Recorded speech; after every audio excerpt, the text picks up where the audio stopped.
magaalada Muqdisho inkastoo maanta xaaladeeda degan tahay oo aysan jirin wax dagaal ah oo ka dhacaya ayaa dhanka kale waxa jirto dhibaato ganacsatada suuqa bakaaraha ay qabaan taasi oo xabadaha habowga ah ee loo yaqaan wiiftada taasi oo dadka ku haleesho meelo kala duwan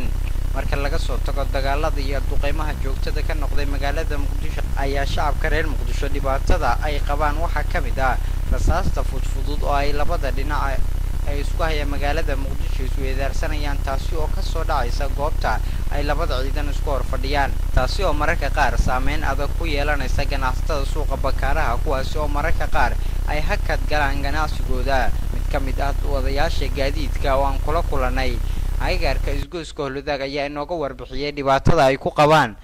xabadaha habowga ah marka gaadiidka ka shaqeeya wadadan Holudaag ilaa iyo ceelasha ayana marka wadada dhibaato weyn ayaa ka taagan ayaanto dhanna macnaha madaafiic ku soo dhaceysay maanta ugu dambeysay wiilal darawaliin ku dhinteen darad sidoo kale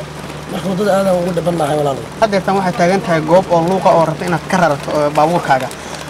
marka horena wax ka rarantii ka jirteen haway isgoyska Holudaag maxaa marka kalifay inaad luuqa ka rartaan waxa kalifay madaafiicdii wadada oo macnaha liif saaran oo xabadaha zaid ku socdaan dadna la aabiyeen hadeertan marka waxa la dhihi karaa marka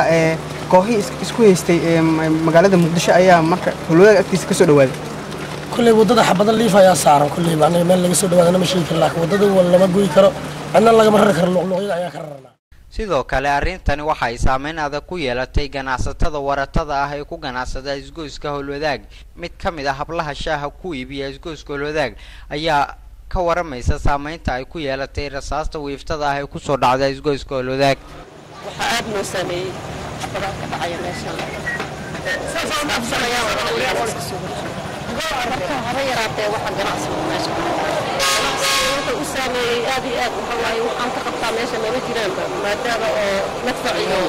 xabad ay sida shaqada ay u saameeyay madaafiica ku soo dhacaysa isgoyska agagaarihiisa